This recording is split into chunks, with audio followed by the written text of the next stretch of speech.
I'm going to do a quick hit on Red 7 here. This is a little card game.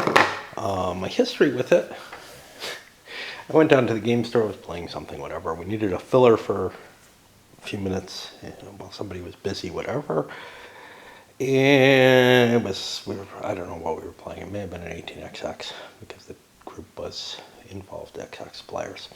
And somebody suggested, taught us this and played it a couple of times. And I said, wow, this is a really brilliant little game. So, one night when I was out going to dance, I spent a few bucks on it, whatever, and brought it home. My wife and I have played it a two-player a couple of times.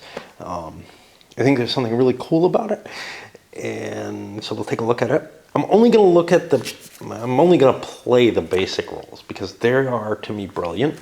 The advanced rules I have never played, and I don't really know if I want to go into them at all, although this will be short enough that we should be able to fit that in maybe as an addendum second video or whatever to take a quick look at if I feel the need to. I really don't know. Okay, so the goal to this game is you don't want to lose. In particular, on every one of your whenever you get a turn, you have to not be losing at the end of your turn. Well, you have to be winning at the end of your turn.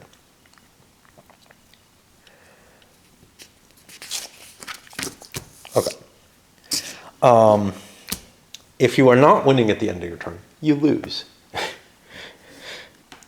Okay, so what's going to happen is in the base game, and you'll have to excuse me if someone else is doing this, you want to learn the rules, that's better to learn the rules from them. Because I have to puzzle my way through. I never play anything enough to just memorize it. You start the game, you have a hand of 7 cards, and they look like this. They've got different numbers on them.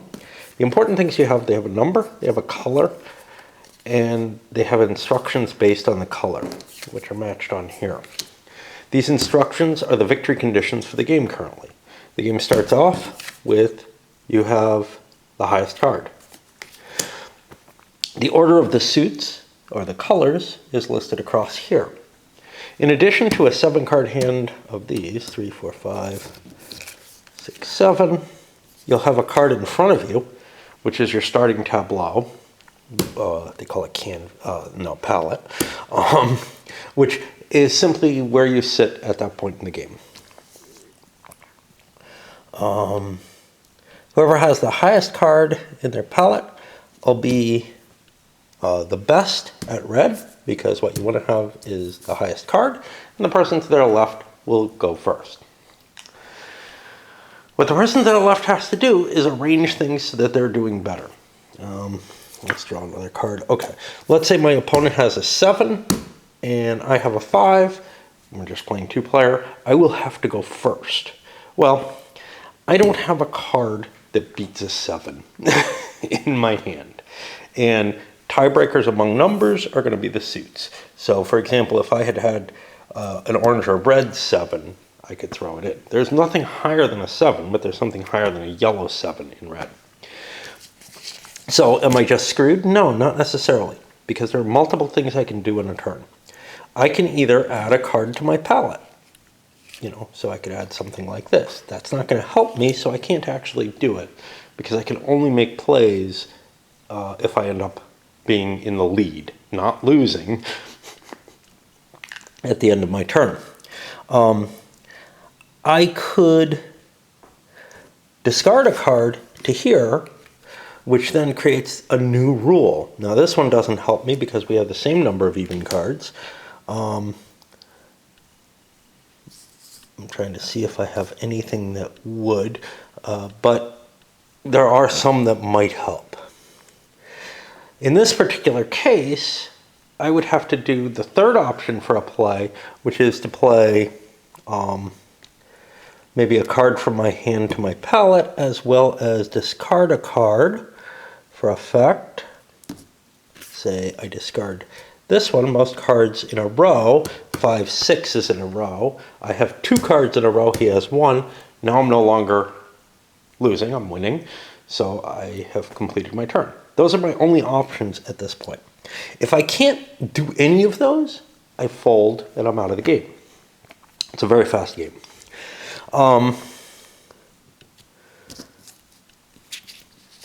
There are some tiebreakers in terms of the different effects here. So if, let's say, you're looking at most cards in a row and we both had 2 cards in a row like this, well, tiebreaker would go to highest card next, and then it would go to highest color within that. So like if, I don't know, if he had, let's say this instead, would be equivalent. So then I'd be comparing the violet, which is very low, to green, which is somewhat higher, so green would be in the lead. And that's all for the base game. For the advanced game, when you discard a card to the canvas, if that number is higher than the total number of cards that you've got down on your palette, you're allowed to draw an additional card from your draw deck, i.e., if you're throwing away a very good card, because high cards tend to be kind of good, you get an extra card. We're not going to play with this, certainly not the first time. The other thing is the winner of the round gets to score some points. We'll go into the scoring in a moment. If you win the round, you take all your cards from the palette that meet the current rule, and you put them under your reference card, which is this thing.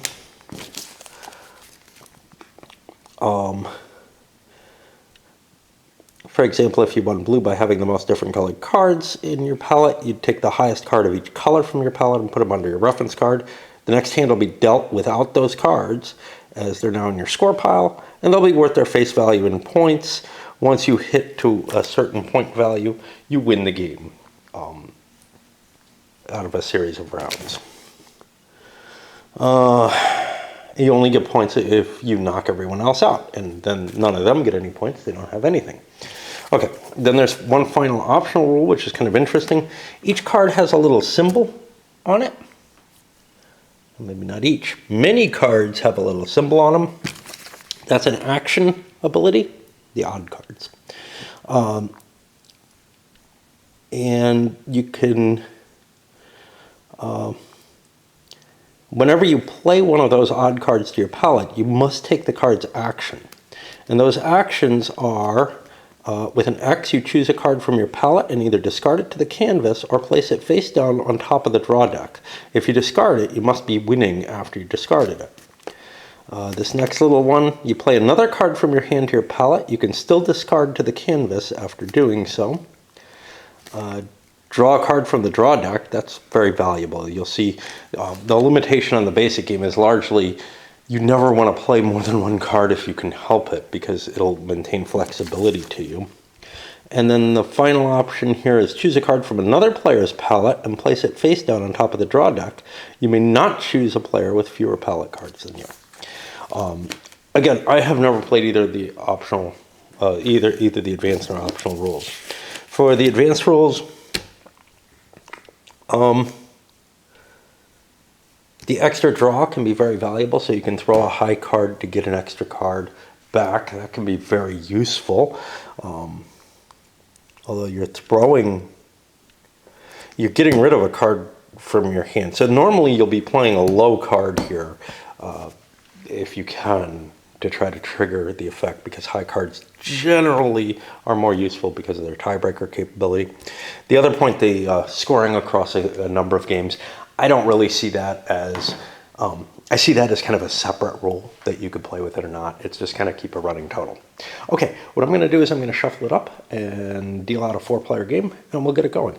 You can see I got all 4 players out there. Let me tighten them up a little bit so I can catch them more easily with the camera. And what I have not done is deal out their palettes. Woohoo! All right. So red 3 is ahead of all these 2s. Crappy initial draws. To this player's left, well, I always reverse direction when I play things solo for whatever reason, so we're going to go to the right, and we'll keep going counterclockwise instead. So this guy has to go first. Now, currently, he is not winning, and you never are when it's your turn, because someone who just went is winning. So here's what I have. Now, there's a surprising amount of strategy in this game. I'm probably not going to be playing very well switching from player to player. Right now, I could just toss out a big orange card into my palette, and then I'll be in the lead for red. But one thing to think about is, do I have most of one color? Yes, I do. So I may want to build towards this, and that's kind of my strategy here. I'm going to actually play an orange 6 because there's some possibility for other things. Now I am in the lead, so I don't have to play a second card, so I'm just going to toss these down. That brings it to this player who's purple. And let's get his cards out here. Now that orange 6 is tough to beat. However, I do have a purple, an indigo 7, which would beat it. So I could just play that. Does that make sense to me?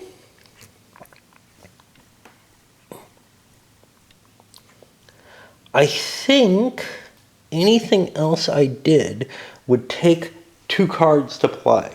I don't want to play 2 cards if I can help it, so I'm going to burn this card to my palette. It's not necessarily what I want to do, but it puts me in the lead without having to play 2 cards. Because here's the thing, if I run out of cards, I can't possibly play again, right? So you don't want to end up playing 2 cards when everybody else is playing 1. That puts me over here. Now that indigo 7 is not very good. It's going to be very hard again. Wow, this is tasty though. I do not have all of one color here. Do I have a row? I can get 4, 5, 6, 7. I do. I could play that card for most in a row eventually. Blue beats indigo. And my eventual... Oh wow, I could go the whole way. Neat. My eventual set that I hope to be able to play involves this. So again, I'm going to just play 1 card at the beginning. Strategically, you might want to play 2 cards, but here's the problem. Not just the, hey, now I'm behind on cards, so I can't go, you know, so that I can't just outlast the other players, more or less. Like, they will be able to beat me just because I ran out of cards. The other side of it is also, there's no guarantee I'm going to be able to fire off my best card that I want to win the game with, you know, yeah, without it being countered. Like, I have to do it at the right time. Wow, that's a lot of 1s. Okay, most of one color, most of one number. So that's my eventual hope. Here's the problem. I cannot be winning at the end of this round by just playing a card to my palette. And there's nothing I'm going to be able to play with 1 card in my palette that I'm going to be able to be winning just by discarding. So now I have to put some thought into it. Most of one color. Remember, I can only play 1 here and 1 there. So most different colors. I'm not going to be able to beat them with that. Most cards below 4. This I could actually do. I don't like this, but if I play this to there and this to my palette, I would be allowed to stay in the game. So that's one option. What I really want to get to is eventually this. But I can't play this and this because then I won't have any more orange cards left to trigger my big win, right? So I think I could play a 1.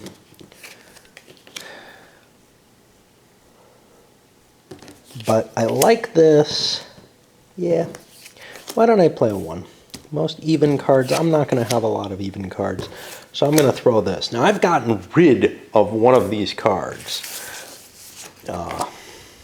that I was planning on using for that set. And it's a horrible set. It's low. It's all ones. All right, that brings us back to him. We don't do any kind of reassessment. It just keeps going clockwise, or in my case, counterclockwise, until the end. All right. So right now, our rule is most cards below 4.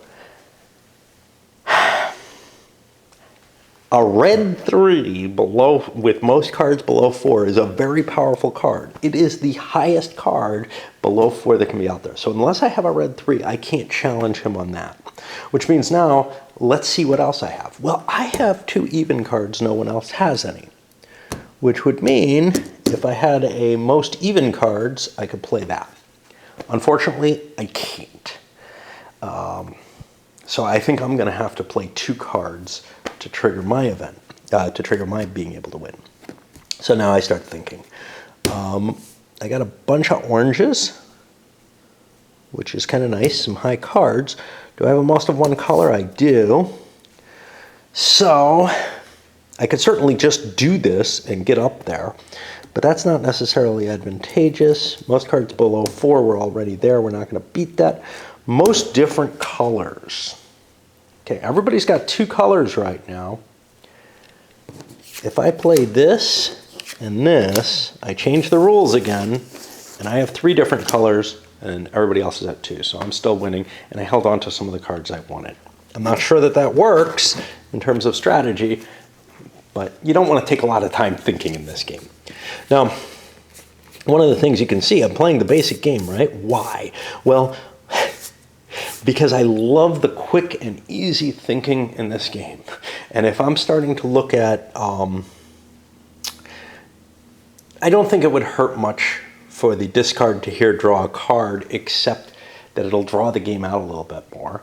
And I don't really think that dealing with all of these little special actions excites me either. I feel like there's a certain perfection to the simplicity that I really like. Okay, so what are we looking at here? Well, most different colors, if I play a different color, I'm in the lead. I don't think there's anything else that I can play that'll get me in the lead. Highest card even won't do it because there's this sucker out there. So in order to only play 1 card, I want a different color in there. My 7 beats the only other person who has 3 colors. So let's look at my what I'm going to be aiming for. I have a lot of different colors with a high card. That's appealing. So I may want to hold on to this. Of course, then that's my pale blue. I don't have a lot of even cards, so I'm just going to play this and say that's good. Okay. And now I have most different colors with a slightly higher roll. This guy could also do the same. He might have something else, though. He has the highest card as well. But what's my eventual? My eventual is this huge string that I have available here. And I want to keep one of these most in the row, so I'm just going to play this. My blue 7 beats the indigo 7, so I get to say I'm winning. And now we come to here. And this guy's already played 2 cards. His hand feels awfully small. He's behind the 8 ball already. And what's he looking at? Well, I don't know. I got most of one number. If I play that, most of one color, I could certainly go with that as well, except I won't have most of one color. So I'm in some trouble. My other choices, most different colors, isn't going to help me. Most cards in a row isn't going to help me, I don't think. I could get away with most in a row. Okay, so let's take a look at that. That's this. That hurts my most of one number set a little bit more if I go in that direction. Geez, this just is not good.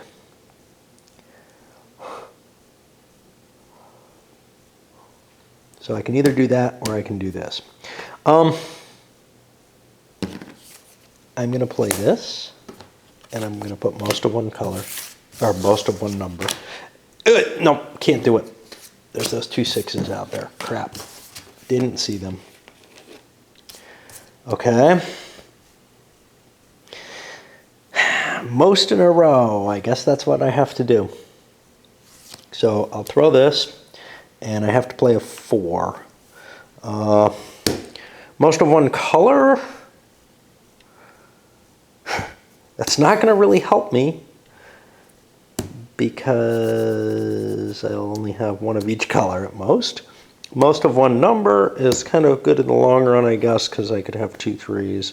So we will play this 4 out there.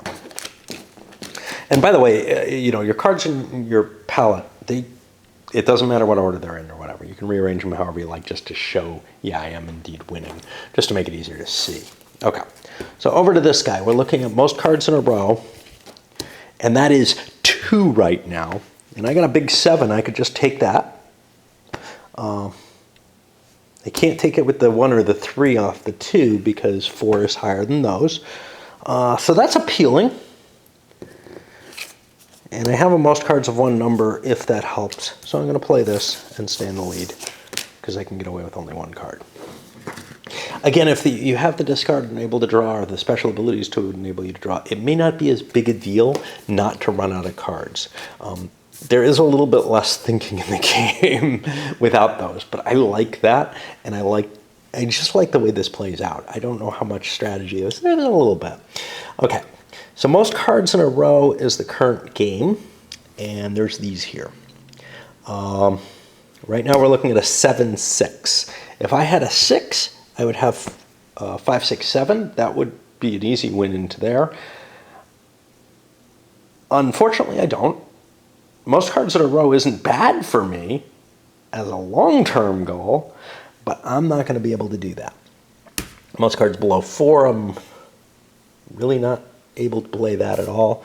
Highest card, I don't win that, so we can forget about playing a red. Most different colors. If I throw another color, I have that, and most of one number. Most of one number isn't bad either, but I think where's this goes to my most different colors. That's the problem. All right, I'm gonna play a red 5 and most of one number. No, that doesn't win it for me because there's these two damn 6s here. So yeah, I may have to go most different colors again. All right. If I'm going to do that, I'm going to play this and start working towards my most in a row that I might get. Now I'm in the lead again. I've got 4 different colors. Nobody else has 4 different colors. I'd be in trouble if they did. Okay. And would have to fold. Now we're over here. It's most different colors. Well, can I win that? I just have to add another color to win that. I'm aiming towards most cards in a row, and I do not have a most of one type. 3 of a kind would be pretty big. So I just really have to add another color, and I'll add 4. Now I have as many different colors, and I have a slightly higher card. At 4 colors, I'd have to add a color here, and it would have to be a 7 that's bigger than blue. I don't have to worry about this orange 7 because he only has 3 colors. So I can't win with what I've got here. Most of one number, we've already seen, nobody can beat this double 6 that's sitting out there. That's a problem. Most different colors, that's what's already out. Most of one color, that also is out. I do not believe that there's a way that I can play cards in order to win the game.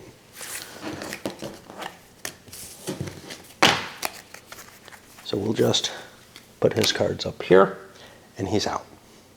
Puts it to him. Most different colors. I have the highest card. If I add this yellow, I'm in there. Do I need this yellow? No, I don't. Do I? Most of one color with all those oranges. Oh, geez. That is potent. Most cards below 4 isn't going to win me it. Most of one number might win me it.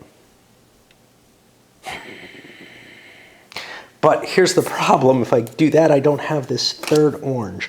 Nobody's got two of one color. Which way do I want to go? This is the question. This is really one of the key points. So I have two ways that I can end up winning, I think. Most cards below 4 will not win unless I play this 3. And then I'm in the lead. Does that do it? In most of one color? Yeah. So this is what I'm going to do. I'm going to play this 3 in here, and I'm going to play most cards below 4. We look at cards below 4. Well, he only has 1, I have 2. He has 2, I have 2, but my red 3 beats his green 3. So I'm in the lead right now. And you can see it's possible for somebody to drop out when they have more cards. So you can't just go by the rule of throw more cards down. This guy could have thrown out that color and been in the lead with just one more card, but he's judging that he's got a better killer hand at the end. He may be wrong. Okay. Over here, we want it most in a row, and we can't get there. What did we do? Most of one number, we're not going to beat the 6s.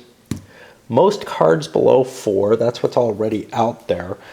We could put the 3 out there, but that's not going to beat this. Highest card, we're not going to win that.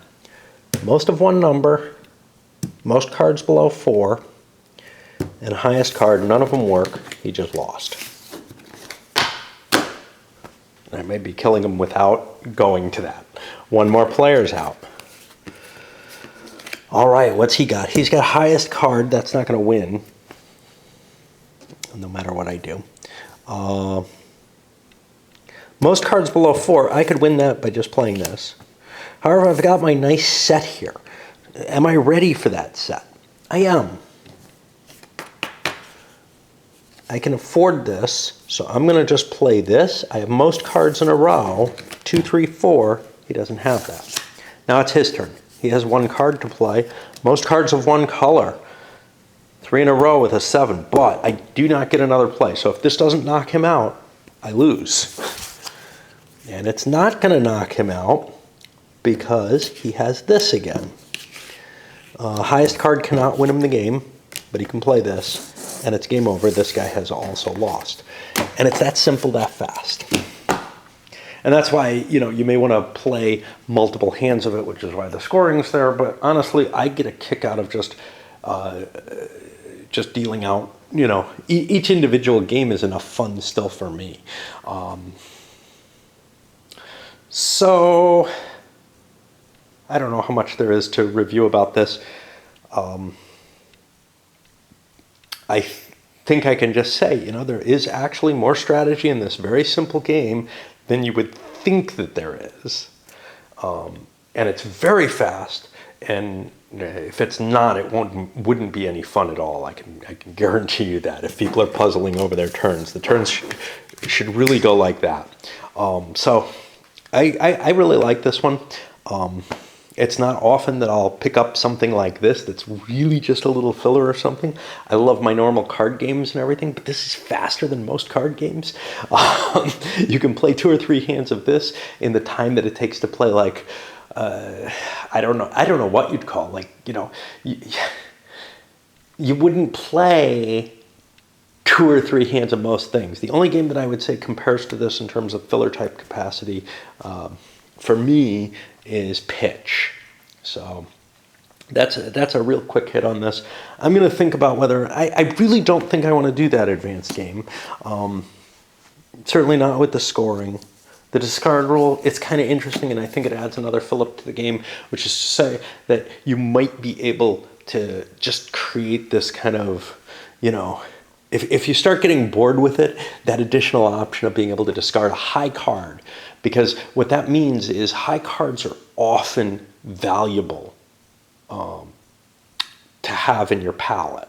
So you almost never throw them to here. Well, it gives you an extra little decision, but that actually just creates more value for those high cards, where your hand size stays the same when you discard a high enough card. And it also tempts you to change what the game is about.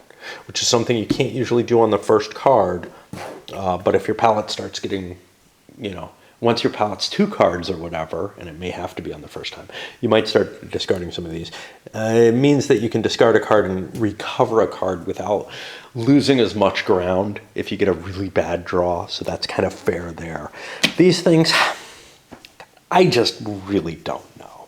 I mean, to me, they're kind of like some of the weird stuff that happens in Uno and some other games, and I just really don't want to play with them. It's kind of like, I view this very similarly to Carcassonne, for example. In Carcassonne, I picked up a couple of expansions, I played with a couple of them, and I said, you know what, I like the base game better. I'm okay with the river or whatever, but for the most part, screw it. The simplicity is the beauty of a game like this. Let's not damage that. All right. I'm going to send this up. I really, really have enjoyed this in the few plays that I've played it. I've played it more than most games that I review, so, which isn't to say very much, and certainly not much time-wise. But so far, it's really been a fun little game, and people I know who've played it more than I have seem to really like it too. So if you're into, a light little card game, I think this one would be a kick.